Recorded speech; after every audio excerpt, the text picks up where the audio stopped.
Hello there, and welcome to Comic Reviews and Acts, and this is Guardians of the Galaxy issue number 2.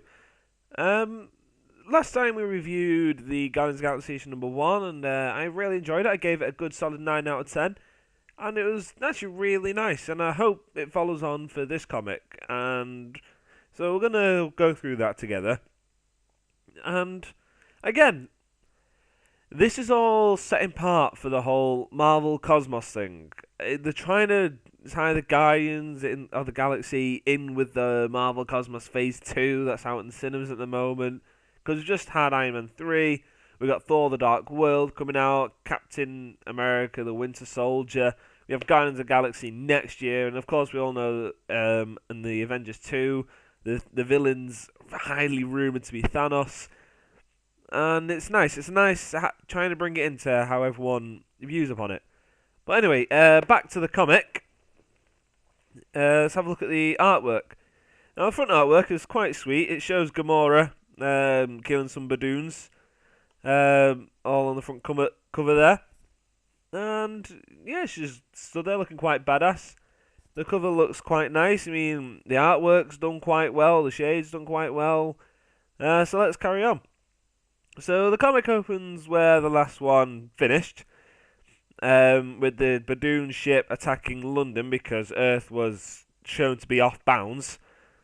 And so it goes straight into the battle, where they go in and they're fighting.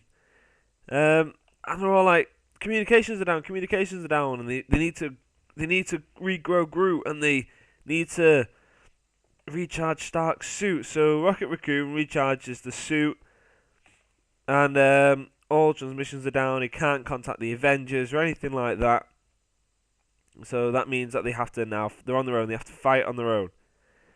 So they all jump out, and and then it skips to the conversation that you saw a bit of in the last issue of how the Earth is off limits, and it's showing. It's actually quite a nice little thing because they're all there having a chat and everything, and they're explaining how Earth is not a planet to be trifled with. I mean, they've destroyed the Phoenix Force, the one that trampled us. The Galactus. Numerous times they've beaten Galactus. Thanos. They've beaten Thanos. So let's just leave Earth alone. Let's just leave Earth alone, shall we?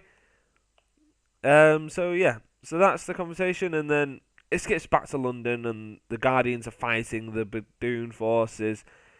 And throughout this fight, I mean, that's quite nice. Drax there. Kratos.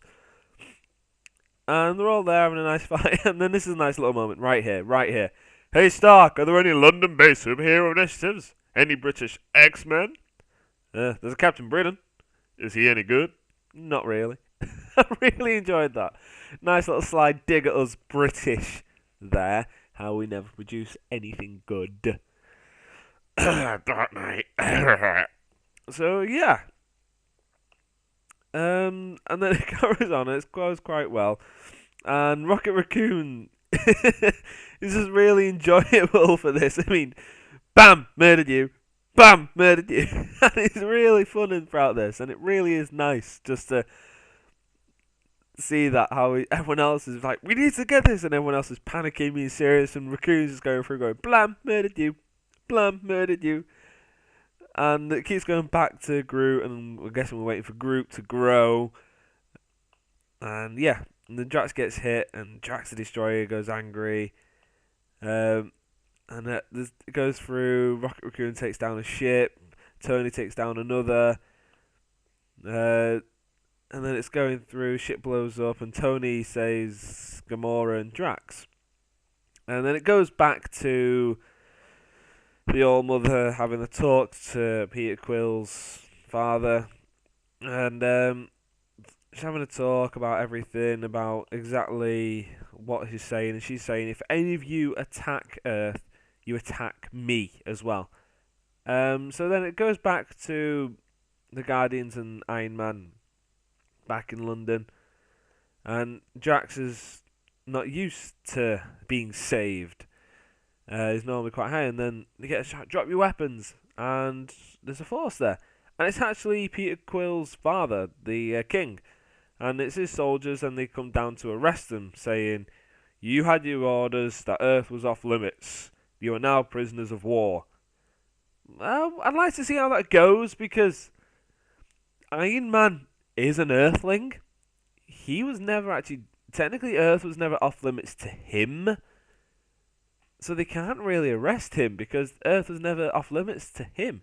I mean, it was Peter Quill that got the warning, not Tony. And Tony was actually left... Has only been gone from Earth for not that long, I suppose. He was on his way back when he bumped into them. So, I'd like to see how Iron Man gets arrested in that, because he wasn't even really doing anything bad. So yeah, it'd be nice to see what happens. Okay, the comic was really enjoyable. Artwork was done well. Definitely better than the last issue. Story arc wasn't quite there so much as it was in the last issue. But however, it was still really enjoyable. I could reread that. The reread factor's there. The enjoyable factor's there. Got good artwork. It's got good humour. So again, I'm going to give it a good 9 out of 10. I really am. Good 9 out of 10 for all the good points about it. There was still a little bit of room of improvement. But as a whole, 9 out of 10. And I shall see you guys next time.